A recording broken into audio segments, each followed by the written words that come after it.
Welcome back, my friends, to the Derate the Hate podcast. I am your host, Wilk of WilksWorld.com, and this week is going to be incredible. We have a phenomenal guest for you, talking about how can someone hate me when they don't even know me. That man is a legend in the space of race relations and is none other than Daryl Davis. We'll get right to that in a few minutes, but first, here at the Derate the Hate podcast, we're all about bettering the world one attitude at a time. That begins with each and every one of us as an individual. We did not create the hate, but with your help, we can derate the hate. So my question is, what have you done today to make your life a better life? What have you done today to make the world a better place? Again, it's about us. It's about us as individuals. Individual accountability. How we act, how we react, how we do things no matter what happens to us, but how we react to it. Friends, we are just here trying to better the world one attitude at a time. And I'll tell you what, there are a few out there working harder than our next guest to better the world, and that is Daryl Davis. Daryl is an international recording artist, actor, and leader of the Daryl Davis Band. He's considered one of the greatest of all time, having played piano with the legendary blues band, formerly the Muddy Waters Band, and Chuck Berry. As a race relations expert, Daryl has received acclaim for his book, Clandestine Relationships, and the documentary, Accidental Courtesy, from many respected sources, including CNN, NBC, Good Morning America, TLC, NPR, The Washington Post, and so many others. He is also the recipient of numerous awards, including the Elliott Black Award, the MLK Award, and the Bridge Builder Award, among many, many others. Filled with exciting encounters and sometimes amusing anecdotes, Daryl's impassioned lectures leave an audience feeling empowered to confront their own prejudices and overcome their fears. Daryl is on the board of advisors for FAIR, the Foundation Against Intolerance and Racism, works with other organizations such as BeyondBarriersUSA.org, and so many more. Do not miss this incredible conversation when Daryl fills me in on how he first met and began changing the hearts and minds of those in the Ku Klux Klan. Don't miss it. Be sure to share it. Here we go. Daryl Davis. Thank you for joining the Derate the Hate podcast. I can't tell you how much I appreciate your time. It's totally my pleasure, Will. Thank you for having me. So good to see you, man. So good to see you. I spoke with Jeff Scoop back I was back on episode 70, so probably about 6-7 months ago. And he talked about you. He had some phenomenal things to say about you and how you were instrumental in changing his life around, changing the way he thought about things, stepping back from white supremacy and the Nazi movement. Daryl, talk to me a little bit about how you got started doing what you do, because by all rights, you're changing the hearts and minds of people who a lot of people don't even know that have hearts and minds. Well, Jeff Scoop is my brother, man. I love that guy, and I love all the work that he's doing right now. I mean, he's doing some absolutely phenomenal things. It's one thing to be a leader, when you've risen from the rank and file to the top position in any movement, whether it's white supremacy, whether it's the president of the United States, whatever it is, you've been through the paces to get there, and you've had a lot of power and a lot of followers under you. And then when you come forward and tell your followers, I've been wrong. I'm wrong for what I was doing, and I led you all astray. And now I need to fix this and correct the things that I've done, and hopefully you will follow me into this new endeavor as well. Mm-hmm. That is very powerful, and my brother Jeff is doing just that. That's phenomenally. I'm very happy for that. In terms of me, I had a different experience than most Black Americans, and I can go ahead and say most white Americans as well. As a child, I'll be 64 later this month. As a child, at the age of 3, I began traveling around the world. My parents were in the U.S. Foreign Service, so I grew up as an American Embassy kid. And how it works is you get assigned to a country by the U.S. State Department. You're there for 2 years. You come back home here to the States. You're here for maybe a few months or a year if you request it. And then you're back overseas again for another 2 years. So back and forth every 2 years. I started at the age of 3 in 1961. I was born in 58. So my first exposure to school was overseas. Okay. I did kindergarten, first grade, third grade, fifth grade, seventh grade, all overseas. Now, this is in the 1960s, right? My classrooms over there were full of kids from all over the world. My classmates were from Nigeria, Japan, Russia, Czechoslovakia, France, Germany, Sweden, Australia. If any of those countries had an embassy where we were assigned, all of their kids went to the same school. So that being my first exposure to school, that became my norm. That's what I thought school was, right? Mm-hmm. So that was my baseline.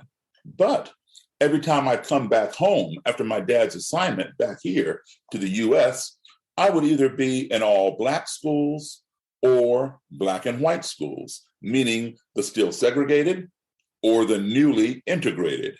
And see, just because desegregation was passed by the Supreme Court in 1954, 4 years before I was born, it didn't mean that integration happened overnight. It took years and years, right? On into the 60s, in some cases, even the 70s before some schools got integrated. So one time, when I came back, I couldn't understand this separation stuff. But one time when I came back, I was age 10 and I was in the 4th grade, 1968. And I was back home here in the States. And I was one of 2 Black kids in the entire school, myself in 4th grade, a little Black girl in 2nd grade. So consequently, all of my friends were 4th and 5th graders, the older people. Sure. And they all were white. Many of my male friends were members of the Cub Scouts, and they invited me to join. So I joined. And, we had a good time, no problems. And then one day we had a parade, and I was the only Black participant in this parade. The streets were blocked off. Sidewalks were lined with nothing but white people. And they were waving and cheering, having a good time, until we got to one point in this parade when suddenly I was getting hit with bottles and soda pop cans and debris from the street. But unbelievable. I didn't know what was happening. I didn't believe it either. But, it's just a small group of people mixed in with a larger crowd. Sure. 4 or 5 people. I remember there being 2 kids, maybe a year or 2 older than me, and a couple of adults who were throwing things. It wasn't everybody.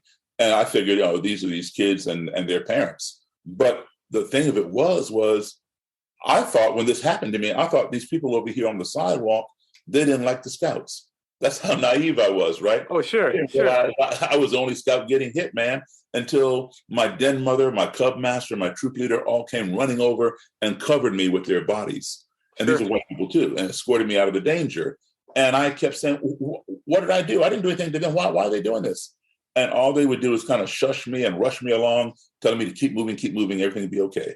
So they never answered me as to why this was happening. And I saw that none of my other Scouts were getting this special protection. So now I'm trying to figure out, what did I do? I didn't do anything. I'm just marching with my Scouts. It never occurred to me why this happened, because I'd never had. And why would it? Why would it? I mean, exactly, because I've been around people from all over the world, and this never happened, right? So when I got home at the end of the day, my mother and father, who were not present at the parade, were cleaning me up and putting Band-Aids on me and asking me, how did you fall down and get all scraped up? And I explained to them, no, I didn't trip and fall down. I told them what had happened. And for the first time in my life, Wilk, my mom and dad sat me down and explained to me what racism was. Believe it or not, at the age of 10, I had never even heard the word racism. Nice. Because it didn't exist in my world, So there's no reason for me to know about it. And when they told me this, I didn't believe them, because my 10-year-old brain could not process the idea that somebody who didn't know me would want to hurt me just because of the color of my skin. It made no sense to me. And furthermore, to even enforce my belief that this was a lie that my parents were telling me, was the fact that the people over here on the sidewalk doing this to me did not look any different than my friends that I was marching with, or my foreign friends, my little friends overseas from France or from Sweden or Denmark or wherever. They looked the same, and they didn't do this to me. So it had nothing to do with skin color. My parents were making this up. So I didn't believe them. Well, within 2 months of that incident, 1968, on April the 4th, Martin Luther King was assassinated. And I remember it very clearly. Every major city in this country, where I am right now, right near Washington, D.C., where I was at the time, Boston, Massachusetts, where I'm from originally, Chicago, Los Angeles, New York, Philadelphia, Baltimore, they all burned to the ground in the name of this new word I had learned a couple months back called racism. And, you've got a crash course. Yeah, exactly, man, firsthand. Yeah. And at that point, I realized my parents had told me the truth. This strange phenomenon thing called racism does exist. But what I didn't know was why. Why does it exist? Why do people hate one another? I couldn't understand that. So I formed a question in my mind at that age, at age 10, which was, how can you hate me when you don't even know me? And so now for almost the next 54 years, I've been looking for the answer to that question. Moving along, I went to high school, graduated high school, went to college, graduated college. I have my degree in music. So I'm a full-time musician. Now, my childhood experiences took me around the world. Today, as a professional musician and lecturer, I'm once again traveling around the world, performing or speaking. When you take my childhood experiences, my childhood travels, and combine them to my adulthood travels, I have now been in a total of 61 countries on 6 continents. I've performed and lectured in all 50 states. So all that is to say is that I have been exposed to a multitude of skin colors, ethnicities, cultures, beliefs, religions, ideologies, etc. And all of that has helped shape who I've become. And in fact, to just capsule it, my favorite quote of all time is by Mark Twain, and it's called the travel quote. Mm-hmm. And Mark Twain said, "Travel is fatal to prejudice, bigotry, and narrow-mindedness, and many of our people need it sorely on these accounts. Broad, wholesome, charitable views of men and things cannot be acquired by vegetating in one little corner of the earth all one's lifetime." And that is so true. Yeah. And, now listen, all that travel does not make me a better human being than anybody else. Okay. But what it does is it's given me a better and broader perspective of humanity. All right. Yep. So I don't have to guess what somebody's like. I've experienced people. All right. So I try to bring that with me, to share with people vicariously. And one thing that I've learned, I've been doing this now for about 40 years. I've been traveling a lot longer, of course, but doing this work with white supremacists and other people for almost 40 years. What I've learned is this: no matter how far I've traveled from my own country, the U.S., whether it's right next door to Canada or right next door to Mexico or halfway around the globe, no matter how different the people may be that I meet, they don't look like me, they don't speak my language, they don't worship as I do, I always conclude one thing, that we all are human beings. And as such, we all want these 5 core values in our lives. We all want to be loved. We all want to be respected. We all want to be treated fairly. We all want to be heard. And we all want the same things for our family as anybody else wants for their family. And if we can learn to apply those 5 core values, and when we find ourselves in an adversarial situation, or we find ourselves in a culture or society in which we're unfamiliar, I can guarantee that our navigation will be much more smooth and much more positive. And so that's what I bring to the table when I'm dealing with people with whom I may not agree. I don't have to agree with you, but we can get along. We can communicate. And it's important for me to learn about you, and it's important for you to learn about me. Because we do live in this country together. As a Black person, my roots are in Africa. As a white person, your roots are in Europe. And if you want to go back further than that, your roots are in Africa too. Okay, exactly. But let's put it this way: your immediate ancestors came from Europe over here, all right, and mine came from Africa as a descendant of slaves. Sure. I'm not going back to Africa any sooner than you're going back to Europe. So we have to live here together. And so it's important for us to know each other. And so when this incident happened to me and I formed that question, how can you hate me when you don't even know me? I wanted to know answers. And as a teenager and through my adulthood, I began buying books on Black supremacy, white supremacy, the Nazis in Germany, the neo-Nazis over here, the Ku Klux Klan, anti-Semitism, racism. I have a vast library on it, and I've read all these books. All these books talked about the issue, but they didn't give me an answer that was satisfactory to me as to why it happens. And when I would ask people, why are people like that? And they would say, oh, well, Daryl, some people are just like that. That's just the way it is. Well, that's not a good enough answer for me. It's not a good answer. It's not a good answer at all. No. After college, country music had made a resurgence. And, if you want to work full-time as a musician, you joined a country band. I like country music, and it's easy for me to play. So I joined this country band. It was an all-white country band. I was the only black guy in the band, and usually the only black guy where we would play. And the band was pretty popular here in Maryland, where I am right now. And so they had played this place called the Silver Dollar Lounge in a town called Frederick, Maryland, right out about an hour and 20 minutes outside of Washington, D.C. And so the Silver Dollar Lounge had a reputation of being an all-white lounge. Okay. And, there were no signs, that said, no blacks allowed or whites only, nothing like that. Like you saw on the old water fountains and restrooms and stuff, nothing like that. But it had that vibe, you don't go there if you're black and you're not welcome. And, when you try to go somewhere where you're not welcome and alcohol is being served, it's not a good combination, bro. Right? Right. Get a little sporty in there, I suppose. Yeah, man. So here I was in the Silver Dollar Lounge. And like I said, the band had played there before, my first time. So everything was fine. We're playing, people are dancing, having a good time.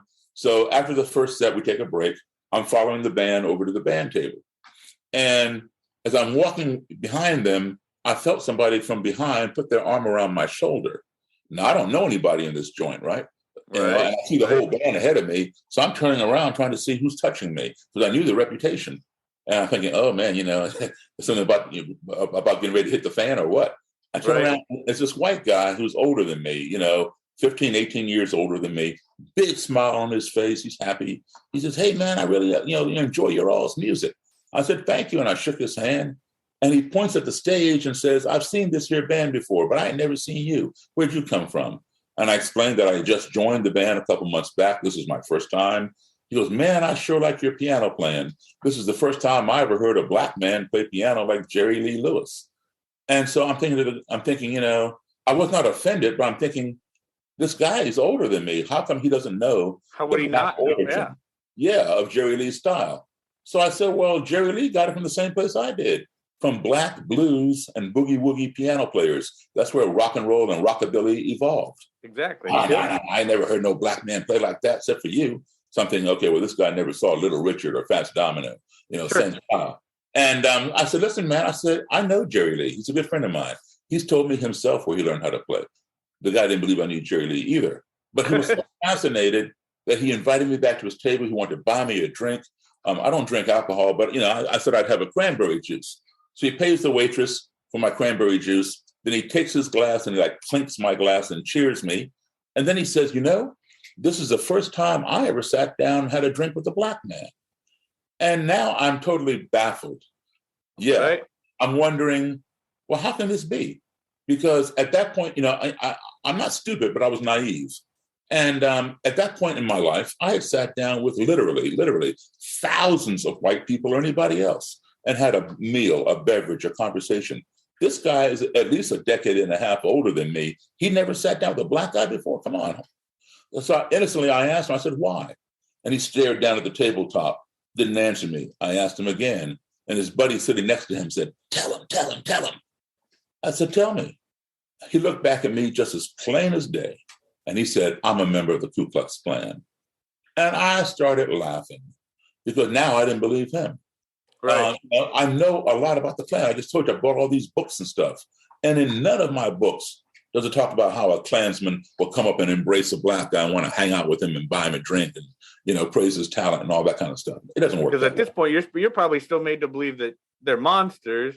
Right. And so it's got to be clicking at this point, Daryl. It's all ignorance. It's just ignorance. They've never. I didn't believe he was a Klansman. I'm laughing.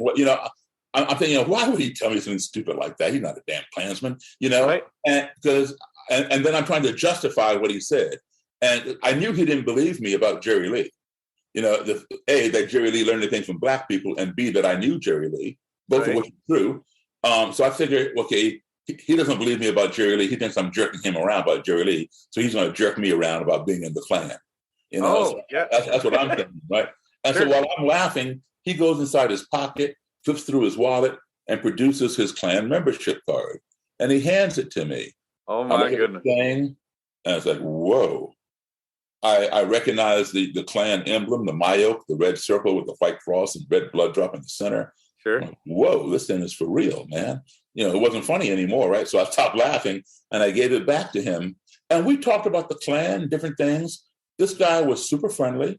He was very fascinated by me. I was a novelty for him. I suppose, he gave me his phone number, wanted me to call him whenever I was to return to this bar with this band, because he wanted to invite his friends, meaning Klansmen and Klanswomen, to see, as he put it, the Black guy who plays like Jerry Lee. I'm not sure he called me the Black guy when he's talking to his friends, but, you know, whatever. That's what he wanted. He was fast. He wanted to share me with his friends. So I said, okay, I'll call you. So I called him every 6 weeks, but the band got on a rotation basis with other bands. Every 6 weeks, we were there for the weekend. And I call him on a Wednesday or Thursday and say, hey, man, you know, we're going to be down at the Silver Dollar. Come on out. He'd come out both nights, Friday and Saturday night, bring his friends. And, they didn't come in robes and hoods. They came in regular street clothes. And They would gather around the stage, watch me play with the band. And then they'd get out on the dance floor and dance to our country music. And on the breaks, I would make my way over to his table to say hello. Some of the Klan people were curious about me. They wanted to meet me and talk to me. And I would sit there and talk with them as well. A couple of them, though, when they see me coming, they get up and move over to the other side of the room. Sure, so it's like, we don't want to see, we don't want to touch you. We don't want to talk to you. We just want to observe you, which is cool. So this went on until the end of that year. And then I quit that band and I went back to playing rock and roll and blues and R&B and whatever else. A couple of years later, it dawned on me, Daryl, you blew it. The answer to your question that's been plaguing you since the age of 10, how can you hate me when you don't even know me? It fell right into your lap and you didn't even realize it. Because who better to ask that question of than somebody who would go so far as to join an organization that has over 100-year history of practicing hating people who don't look like them, who don't believe as they believe. Get back in touch with that Klansman up there in Frederick, and get him to hook you up with the state leader, which is known as a Grand Dragon, which we would call a governor, and interview that Grand Dragon, and then travel around the country, interview other Klan leaders, state leaders, imperial wizards, national leaders, and just regular membership, and write a book about it. Because all the books that have been written about the Ku Klux Klan were written by white authors. Mine would be the first book written by a Black author from the perspective of sitting down face to face with a Klan member and interviewing them. Yes. I decided that's what I'm going to do. So moving ahead, I got back in touch with that Klansman. He did not want to fix me up with the Grand Dragon from Maryland. He was terrified that if he were to bring a Black guy to this guy, that we both would be in trouble. Sure, and, I suppose, yep. Yeah, so I said, look, give me the guy's phone number and address, and I will, make the arrangements. And he didn't want to do that either. And I begged and pleaded. So finally he did it on the condition that I not tell this Grand Dragon where I got his personal information. I said, okay, fine. And then the Grand Dragon's name was Roger Kelly. And he warned me. He said, Daryl, do not fool with Roger Kelly. Roger Kelly will kill you. And I'm like, well, that's the whole reason I need to see this guy. I don't understand that mentality. That's what I'm trying to find out. What makes him want to do a thing like that when he doesn't even know me? All he sees is my skin color. Daryl, just don't fool with the guy, I said, okay. I said, I'll be careful. And this guy genuinely liked me, and he was trying to protect me. Mm-hmm, mm-hmm. And he had since left the Klan. He had told me that he had quit, but I later found out he got kicked out. And that's a funny story in itself, which I'll tell you later. Okay. But, it's hilarious. But anyway, I thanked him. And so moving ahead, I had my secretary. My secretary was white. And I only mentioned that not because I care. I could care less what color somebody's skin is, but it's important to this story. I had the phone number, and I could have called Mr. Kelly myself. But I figured, you know what? If I call him, he might pick up in my voice that I'm Black and say, I'm not talking to you, click. And then my whole project would have ended before it ever got started, right? Oh, so sure. I knew, so if Mary called him, he would know that the other voice on the end of the line was a white woman. You can tell by her voice. And he would not automatically assume that this white woman was working for a Black man, especially a Black man who's writing a book on the Klan, because they didn't exist. So that might up my chances of him agreeing to do the thing. And I told her specifically, do not tell Mr. Kelly that I'm Black. If he asks, don't lie to him, but don't give him reason to ask. So she said, okay. So she called, and I figured, I want him to see me face to face, and then he can decide if he wants to turn around and walk away, or if he's going to, attack me, or if he's going to sit down and do the interview. But I want him to see me first.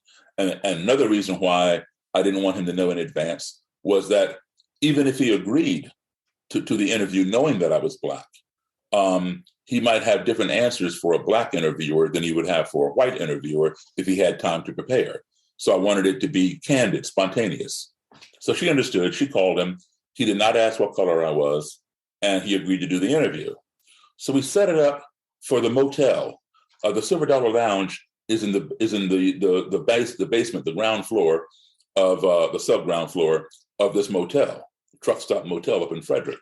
And Silver Dollar Lounge, the building is still there, but it's closed down. Mm-hmm. Somebody got murdered there some years ago, and they just shut down the lounge. Yeah, it ruins the reputation of a place pretty quick. Yeah, I'm glad I wasn't there that night. It might have been me, right? So anyway, but the motel still operates. Anyway, so we got this room in the motel, and the time was set for Sunday afternoon at 5:15. So Mary and I got there super early, and I gave her some money to go down the hall and get soda pop out of the vending machine, put it in the ice bucket, get it all cold, because I had no idea what Mr. Kelly was going to do when he arrived. Would he come in and do the interview? Would he see me and say he's not talking to me and walk away? Would he try to fight me? I don't know. But I knew what I was going to do. I was going to be hospitable and offer him a cold beverage. So she got the soda, put it in the ice bucket, set it on the dresser. And I took the lamp table and removed the lamp and set it in the most obscure corner of the room. And I put a chair on one side for Mr. Kelly and a chair on the other side for me. And beside my chair, I had a black canvas bag that contained a recorder, which I set on the cassette recorder, which I set in the middle of the table, all in hopes that if he did come in the room, that he would agree to allow me to record. And I had some blank cassettes, and I had a copy of the Bible, because the Ku Klux Klan claims to be a Christian organization. And they claim that the Bible preaches racial separation. Now, I've never seen that in the Bible, and I've read the Bible. Neither have I. Yeah, so I want to be able, to reach down, pull out my Bible and say, here, Mr. Kelly, please show me chapter and verse where it says that Blacks and whites must be separate. So I'm all prepared, right? Right on time, right to the minute. There's a knock on the door, and now you cannot see who's in the room, even if the door is open and you're standing in the hallway, because you have to come in the room and go around the corner, and then you see the room. So I'm seated back there where you can't see me. So knock on the door, Mary hops up, runs around the corner, opens the door. In walks what is known as the Grand Nighthawk. Nighthawk in Klan terminology means security, bodyguard. So a Grand Nighthawk would be the bodyguard to the Grand Dragon, the state leader. Whereby an Imperial Nighthawk would be the bodyguard to the Imperial Wizard, the national leader. So in walks this Grand Nighthawk. He's wearing military fatigues. The Ku Klux Klan emblem, that red circle, white cross, blood drop patch right here, the letters KKK on this side, embroidered on his cap, it said Knights of the Ku Klux Klan. And on his hip, he had a semi-automatic handgun inside a holster. And so he comes in and he turns the corner and he sees me and just freezes. Now, Mr. Kelly is on the other side of the wall, and he does not realize that his Nighthawk had stopped short. So Mr. Kelly came around the corner and boom, hit that guy in the back and knocked him forward because, he didn't realize the guy had stopped. And so now they're stumbling around trying to regain their balance. And they're like looking all around the room. And I'm just sitting there at the table, like, looking at them. And I could read their faces. There's a lot of apprehension. And I knew what they were thinking. They were thinking, did the receptionist give us the wrong room number? Or is this an ambush? I was going to say, is this an ambush? Yeah, exactly. Is this some type of a prank? What the hell is Exactly. going on here? So I saw all that. So I All right. stood up and I went like this to show my palms that I had nothing in my hands. Mm-hmm. And I walked forward and I said, "Hi, Mr. Kelly, I'm Daryl Davis." And he shook my hand, as did the Nighthawk. So far, so good. I said, "Please, Mr. Kelly, come on in. Please have a seat." He sat down. The Nighthawk stood at attention, rigid, right to his right. And before I could sit down, he asked me for some identification, which I gave him. And then, I took my seat, and we began this interview. And every time he would make some biblical reference to justify something that he told me, that I questioned, I would reach down to get my Bible to hand it to him to point out chapter and verse. Or if my cassette ran out of tape, I'd reach down to get a fresh tape. Every time I reached down like this into my bag, the Nighthawk would reach up like this to his holster. Sure, yeah. Sure. And I understood that, that's his job. I'm the enemy. And he has no idea what's in my bag. So he's doing his job. His job is to protect himself and protect his boss. So I got that, and I didn't worry too much about it. So this went on, for about 45 minutes or so. And then the Nighthawk relaxed. He realized there was no threat in the bag. I went in and out of the bag. He didn't move.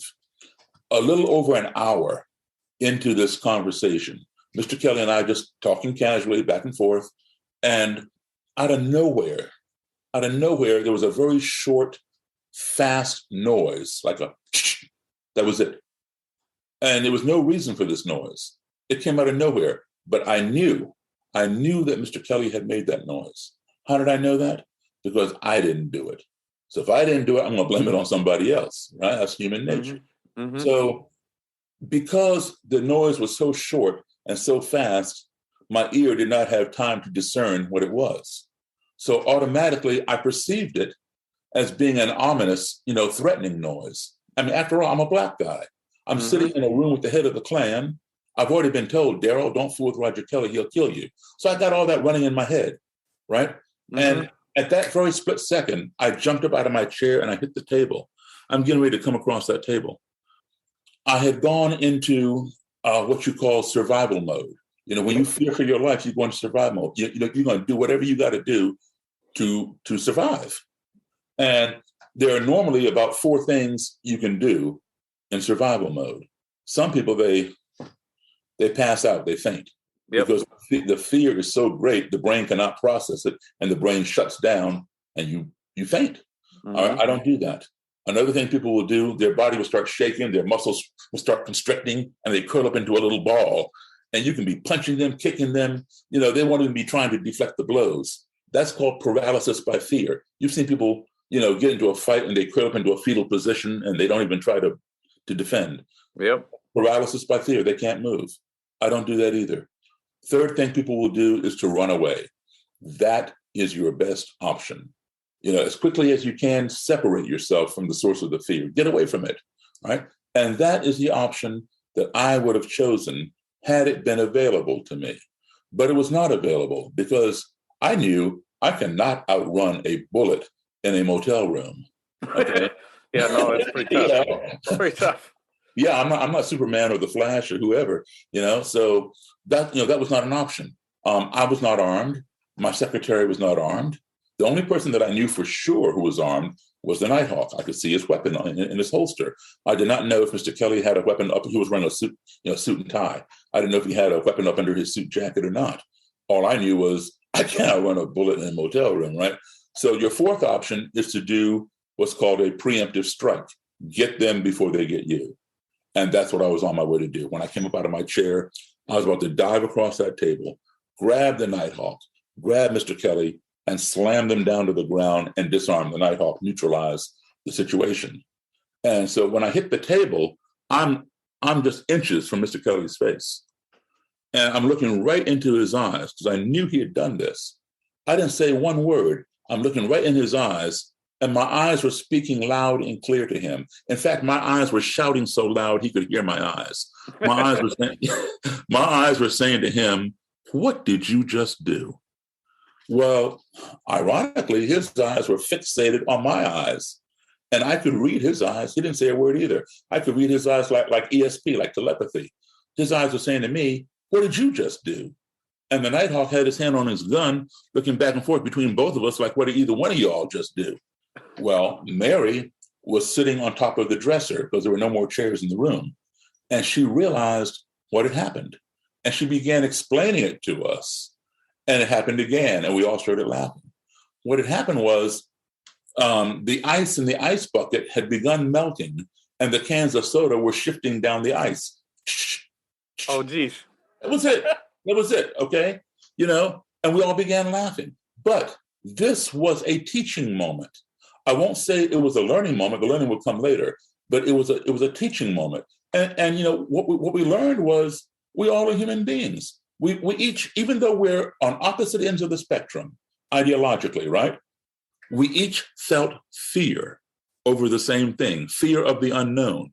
The unknown means that of which we are ignorant. When you're ignorant, it's something you're ignorant about, something you don't know about, right? We felt fear of the unknown. That means we both were human beings, regardless of what our ideological beliefs were. That's a human emotion. And then when the fear was addressed, we felt relief.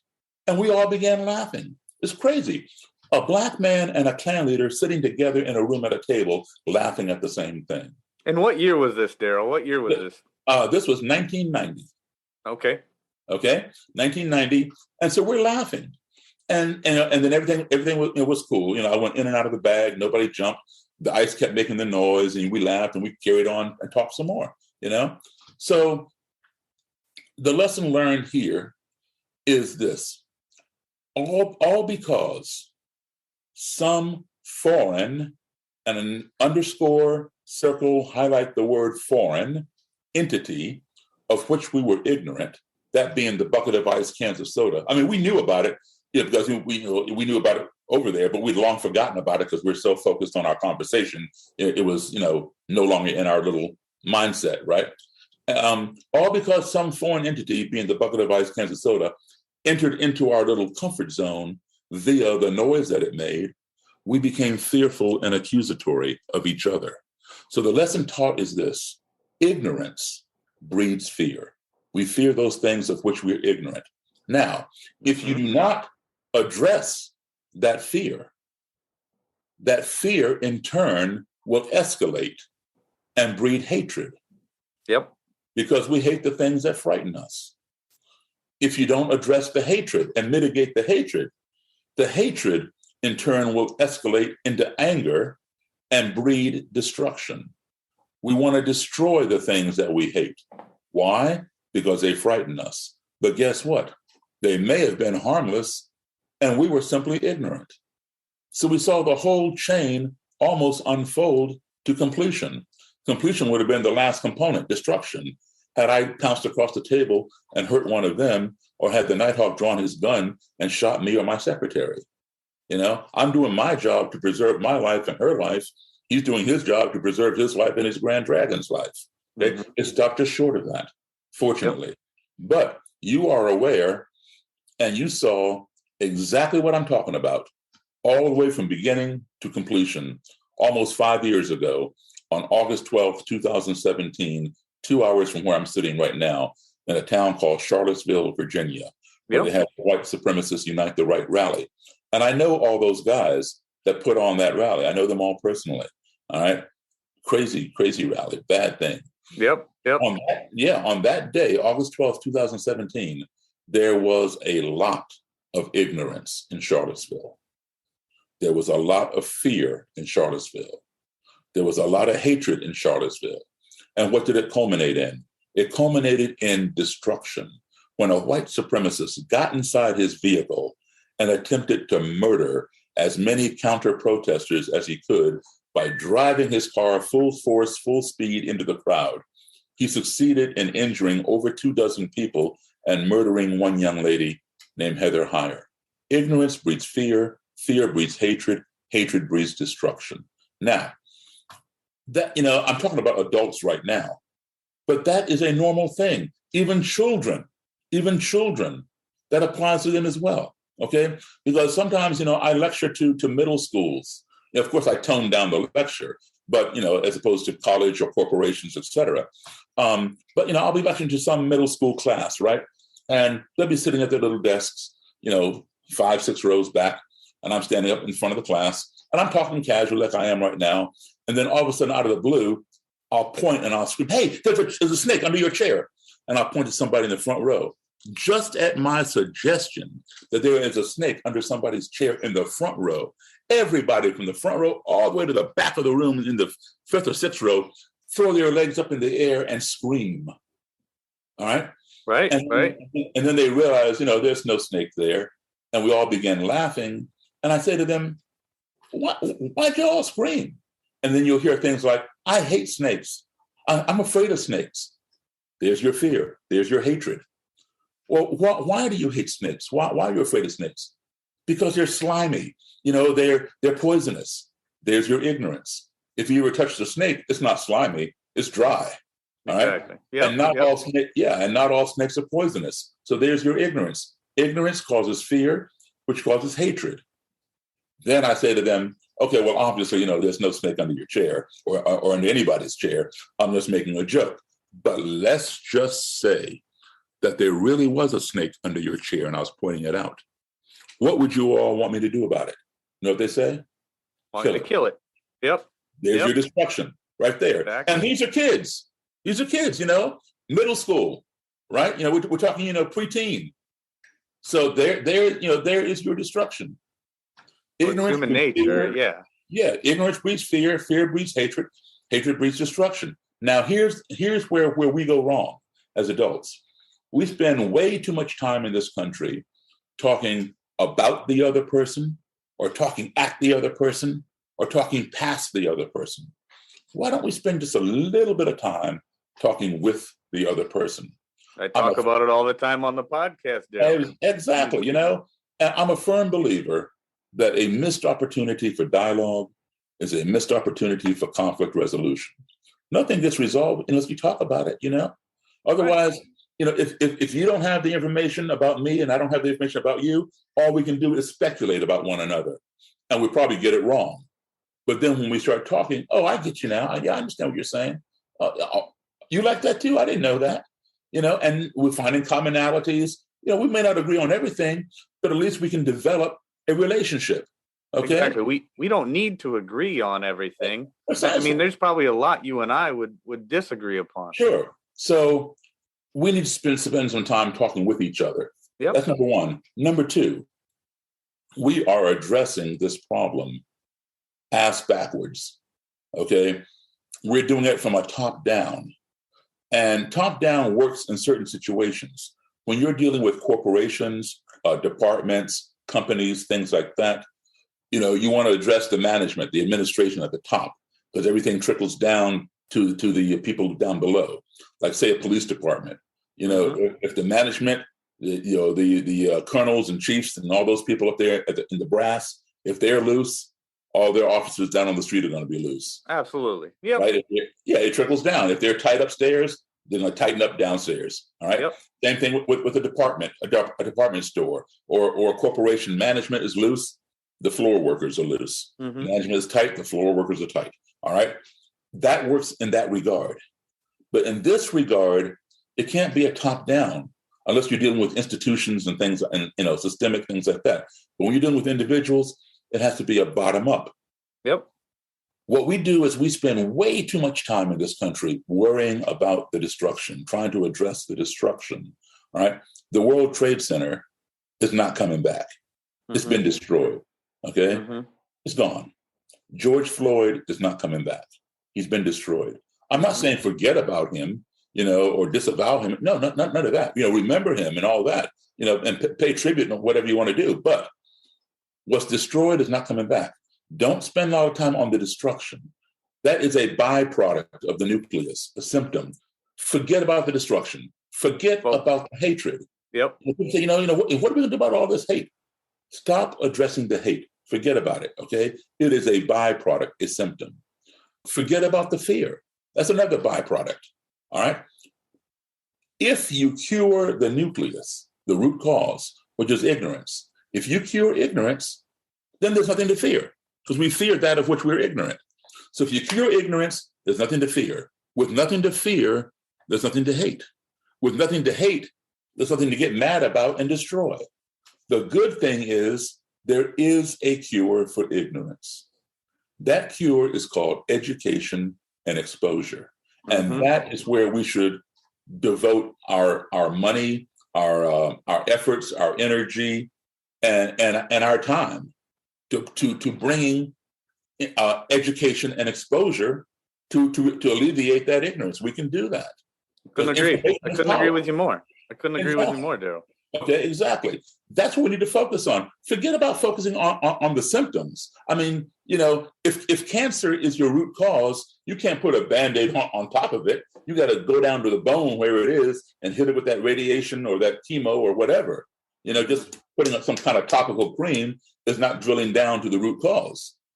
Right? Well, I think, and I think a lot of times what happens, Daryl, is people, just like you're talking about, they focus on what the end result was, the destruction, and then they try to make up some narrative, and then try to they go into the correlation and causation kind of thing, and they turn it into, well, the people in power oftentimes turn it into something that further divides us, which actually makes things worse instead of making things better. Mm-hmm. They don't, just like you're talking about, they don't go for the nucleus. They don't go for the root cause of it and try to educate and bring us together. They use that destruction as a means of keeping us apart. Exactly. And fear is a great tool for that. Yeah. Fear is a great tool for that. While we're busy fighting each other because they've divided us, they're raking in millions and whatever else they're doing. Our attention is off of them and supporting them because they're going to be our protectors. They don't look at the history, or if they know the history, they don't share it with us. They see the end result, and then they write their own narrative as to how this happened and what needs to be done about it, rather than look at the root cause. You're absolutely 100% correct. Now, to your point where you said that, in all the years that you've been around, you've never seen it this divided, et cetera. Let me explain what's going on. Well, first of all, racism is nothing new. It's always been here. Mm-hmm. And is it growing? Yes, it's growing, but it's not growing as rapidly as people seem to think it is. Yes, they see a lot of it. Okay. It's sort of like, let's say, like gay people, for example. Gay people have always been here. Okay. They've always been around. Sure. They were around when you were a kid, but you probably didn't see as many of them because it was not as accepted as it is today. People. It wasn't accepted, and it wasn't necessarily publicized either. It wasn't right. They called it in the closet. Okay, and now people can get married, et cetera, et cetera. Okay, whether we agree with it or not, it's more evident today. Mm-hmm. It doesn't mean that there's any more today than there was back then. It was just kind of hidden back then. That's all, right? Yeah. Yep. So this racism thing has always been around too, but it's more evident today because people are being more outspoken, et cetera. And yes, it is growing a little bit, but not by leaps and bounds like, the media would have you believe. Mm-hmm. But here's what's happening. I'm not sure how old you are, but like I said, I'll be 64 this month. And let me give you some statistics. And please, by all means, fact check me because, and all you got to do is go to uscensus.gov. Mm-hmm. The US Census is taken every decade, every 10 years. And you can go on there and you can see every decade and see what our demographics are in this country. Sure. When I was a child, the Black population in the U.S. was 12%. White people were around 86, 87%. Native Americans, 1%. Hispanic people, Latino people, almost 2%. Asians, almost 3%. Today, white people are about 59%, just under 60%. Okay? Native Americans remain at 1%. Black people remain at 12.9%. We've only grown, 9/10, which is almost 13%, right? Asians have almost doubled. They're almost at 5.9%, almost 6%. Latino, Hispanic people have more than quadrupled, 17 point something percent. So if you take just Black people at 12% and Latino, Hispanic people at 17%, that right there, let alone the Native Americans or or Asians or whatever, that right there is 29% non-white. Okay, this is happening. I learned about this back in the early 1980s from the head of the American Nazi Party. He told me about this. I've been doing this for almost 40 years. All right. In the year 2042, it is well predicted. And again, you can look at the census and see where it's going. In the year 2042, which is only 2 decades from now, this country, for the first time, will be 50-50. 50% white, 50% non-white. By non-white, Black, Hispanic, Asian, Native American, other. Okay? And then between 2045 and 2050, it's going to shift. Whites, for the first time, will become the minority in this country. Now, globally, whites are already the minority, globally. But in certain countries, yes, they are the majority. This being one of them. Now, there is a large percentage of white people in our country who are okay with that. Hey, that's no big deal. That's evolution. That happens. No big deal. It is what it is. It is what it is. Right. Exactly. And then there are those, another large percentage, that are fearful about this. They think, if they become the minority, the people who were the minority are going to turn on them and punish them for all the atrocities and stuff. They're fearful. Okay. They're going into paranoid mode. And then what a lot of KKK and alt-right and neo-Nazis tell me, they say, Daryl, I don't want my grandkids to be brown. They call it the browning of America, or white genocide through miscegenation. So that's why they're jumping on this anti-immigration thing. But when these people say anti-immigration, it's a code word. It's not for everybody. They're not concerned about people who are here illegally from Canada or the UK or Eastern Europe. They're more concerned about people who are here from South America, Mexico, West Africa, things like that. Because if their kids were to marry one of those people, they would have brown grandchildren. But, if you marry somebody from Scotland or Wales or England, or Estonia or somewhere, your kid's going to be white. So so now they're concerned about that. We built this country. White people built this country. We wrote the Constitution, and now we're being squeezed out of our own, country. Well, no, it's not your own country. We all came here from somewhere, except for the Native Americans. So they're being fearful. And what's happened is this: when you sit on the throne of power for 400 years, I've been here for 400 years as a descendant of slaves. When you've been on the throne of power for 400 years, you don't want to get off. Okay? You look at our last president. He was only on the throne for 4 years, and he thinks he's still there. I mean, let me make another analogy. Okay, I'm a musician, right? So if I have a hit record, my record goes to number 1, I want to stay there. I don't want to see it fall down to number 2 and then become in the top 10. Now it's in the top 20, and now it's in the top 100, and then it falls off the charts. I want to stay there at number 1, Sure. Self-preservation. I mean, exactly. That's also another human instinct in my personal experience, Daryl, I certainly do not believe that most of the people talking about, anti-immigration or anti-illegal immigration are just concerned about, the browning of America or whatever, because that's not been my personal experience. I've never, felt that from my perspective, but I can understand how people would. I mean, I can understand that perspective, even though it's not my lived perspective. Sure. Again, and I talk on the podcast a lot about different mentalities and the way that people perceive things. And I'm not one that fears people who think differently than I do. Right. I'm also vehemently opposed to people who push a victimhood mentality. And I don't think that everybody is, anti-racist or whatever is doing that. But I do think that there are a lot of people out there that are. You are 100% correct. They push that all the time. Yeah, they push that victimhood mentality. They keep people in that victim mindset. And by keeping them in that victim mindset, they keep that person more oppressed than they ever would have been by the average white person. Absolutely. I couldn't agree more. And those politicians that are out there constantly beating the drum of there's a racist in every closet and a misogynist under every bed, and there's there's out there somebody to put you back in chains or whatever, as our current president had once said. That does nothing to further the cause for people like you and I, who are actually trying to bring people together as opposed to pushing people apart. Now, Daryl, you and I could have conversations for hours and hours, and I hope that this is just the beginning of a long friendship between the two of us. Absolutely, my friend. Because I tell you what, I haven't done a lot of talking here, but I feel like my life is a lot better based on listening to you talk.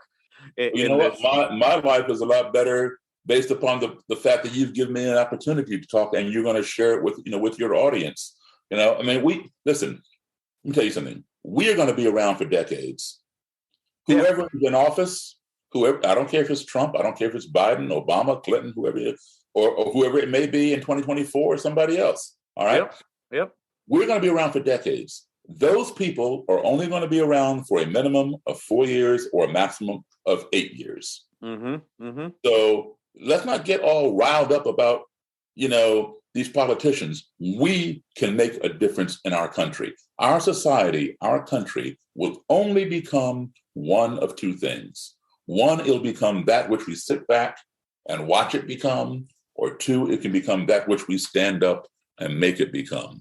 So we have to ask ourselves the question, do we want to sit back and see what our country becomes, or do we want to stand up and make our country become what we want to see? No, that's absolutely We're going to be around for a long time. Yep. And to that point, Daryl, that's the reason, we had you and I think kind of both alluded to it earlier in the conversation, but it's, when you talked about that top-down structure and how it doesn't work for everything, it will not work for this country to expect some politician. I don't care what party you affiliate yourself with or what politician is your favorite faux celebrity of the day or whatever the case may be. It's not the politicians, and it's certainly not the government that's going to save this country, Daryl. It's people like us doing what we do. It's having these conversations, eliminating that ignorance that people have that builds that fear. It's organizations like Braver Angels and FAIR, the Foundation Against Intolerance and Racism. On which I'm on the board of advisors for FAIR. And that's one of the things one of the ways that I started following you. I had Angel Eduardo on the podcast back in a friend of mine. Yeah, episode 74, and I actually, I first heard about you when I talked to Jeff Scoop. Then I saw some tweets that Angel had done on some of the work that you had done. I became fascinated with you, and I wanted to talk to you because I think it is so important. The work that you're doing, like I said, there's going to be plenty of stuff that you and I disagree about, but it doesn't matter whether we disagree as long as that ignorance factor is taken away. And the same thing with all the people that I talk to. It's not about agreeing on everything. It's a matter of bringing people together because it's the people at ground level. It's us as individuals, our individuality, being accountable for ourselves, how we react to the situations that happen in our lives. There's so much in this conversation, Daryl, that has been so amazing. I can't thank you enough for the work that you've been doing and working with these organizations and, reaching out to, like Angel talks about all the time. You can't think about these people as monsters. Right. Because everybody just wants to kill monsters, just like your example, the snake in the classroom. They just want to kill the snake because they fear the snake. They're ignorant as to what the snake actually is. Why don't we find out where the snake came from? Well, how did it get into the classroom? Right. Let's go to the root cause. Yeah. No, this has been fantastic. I'll give you another quick example of something. Let's pinpoint the beginning of the civil rights movement. Let's just say 1955 with Rosa Parks and the bus boycott and Dr. King. All right. If you looked at those protests from 1955 through 1968 when King was assassinated, the powers that be, which is a polite way of saying the white power structure, when they looked at those protests, those marches, those demonstrations, those boycotts, what did they see? they saw an ocean of Black people with a smattering of white people mixed in. There've always been white people who have supported us and saw the vision and knew what was right and wanted to participate in progressing, okay? But there was an ocean of Black people. So the powers that be just kind of shut us down, plugged their ears and retarded our progress. Yes, we did make progress. The page turned, but it turned very slowly, all right? We did make strides, but very slowly. Now, that was yesteryear. Let's fast forward to last year or the year before last, after George Floyd, okay? What did the powers that be see then? They saw an ocean of Black people and an ocean of white people working together, marching together, okay? And the pages of progress turned a lot faster, all right? While those protests were predominantly geared towards police departments and things like that, and training and whatever else, there was a larger ripple effect that happened in this country. There was a lot of progress that we didn't even expect as a result of whites and Blacks working together. Police officers were being arrested and charged and convicted like that. 20 years ago, Derek Chauvin wouldn't even have been arrested or charged with what he did to George Floyd. That's progress. Food brands changing their labels, Aunt Jemima and Uncle Ben. NASCAR banning the Confederate flag. NASCAR was ground zero for the Confederate flag. Names of buildings named after slave owners being changed. All these kind of things happen, boom, boom, boom. That's a result of people working together instead of working against each other. I spoke at the Women's March 2 years in a row, right down on the mall in Washington, D.C. by the monument. And I told them, I said, listen, what you're doing is a great thing, but you need to recruit more men into this movement because they need to see and understand what you're experiencing. Because when they understand it and they work together with the women, that's when things will change. Just like Blacks and whites, we all have to see what each other's problems are, and then we work together to solve them. Sure. So that's the key of working together, and that's what I try to explain to people on both sides, Black people, white people, whatever. I have my share of detractors. There are Black people who do not appreciate what I'm doing. There are whites who don't appreciate it either. I've been called every name of my own. I was going to say, I think somebody called you recently a white supremacist. White supremacist, wasn't it? Yeah. Somebody from Antifa called you out as a white supremacist. When you call me that battle is lost. When I read that, yeah, I don't know. I thought it was funny. Well, it seems to be generally, I did a podcast a while back that said those who interject racism into everything are the real racists. And I truly believe that, because a lot of times I think that politicians know that being called a racist is so taboo, and people kind of like what you were talking about earlier, that paralysis by fear thing. Mm-hmm. They expect somebody to just go paralyzed and start shaking and sucking their thumb and fall down into the corner and start, in the fetal position once they're called a racist. So they figure that's the way that they're going to win that battle. They're going to call them a racist and whatever. But I always think it's funny, we saw Ben Carson called a white supremacist. I've Ben Carson, one of the most soft-spoken, one of the smartest men on the planet. He's done great things for humankind, but they called him a white supremacist because of the people he associated with, not because of anything that he's ever done. And I always find that fascinating, how people will try to use that kind of tactic as a battle weapon against somebody because they don't have anything stronger in their quiver. So they're going to try to use race, and to call a Black man, especially a Black man who's done so much for race relations, to call a Black man a white supremacist. I damn near laughed myself out of my chair. Yeah, again, that battle is over. If that's all you got, you need to stay home. Exactly. Well, Daryl, I got to tell you, I can't tell you how much I appreciate it's my pleasure, you've given me today. And Thank you for giving me a chance. And please, thank you very much for giving my brother, Jeff Scoop, a chance to tell his story. That is very, very important. And he's a very, very important advocate of race relations, of bettering race relations here in our country. He is. And I truly believe in redemption for radicals when they truly show it. When you can see, like in a guy like Jeff Scoop, when you can see in his heart of hearts, you can look at the panel of work that he's done since he left the movement. We got to give credit where credit is due. And I think it's just about us all working together. Why are we out here fighting if we don't believe in change? And then when we see change, like somebody like Jeff Scoop, we deny it. Right? No, you got to give credit where credit is due. Absolutely, you have absolutely.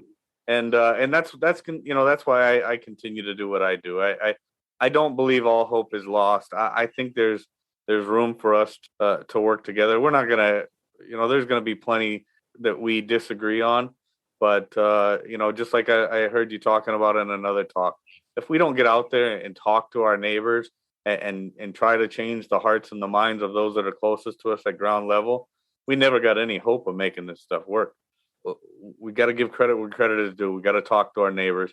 We got to talk amongst, with people who have different opinions than us, different mindsets than us.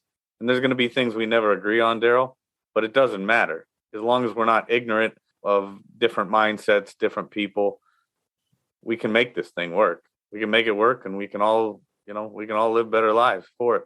That's what we're out here to do. Better the world one attitude at a time, man. That's right. Well, thank you so much for having me. I really, really appreciate it. I hope this will be part one of many. I hope so too. Thank you very much, Daryl. Thank you. Friends, there was so much incredible value in this conversation with Daryl Davis today, but one quote stands out to me more than any other, and that's, our society, our country, will only become one of two things. It'll be that which we sit back and watch it become, or it can be that which we stand up and make it become. Daryl Davis is a legend. He's an incredible man and somebody that I am proud to call my friend. Such an honor to have him join me for this first time on the D-Rate the 8 podcast. So very much looking forward to the next time.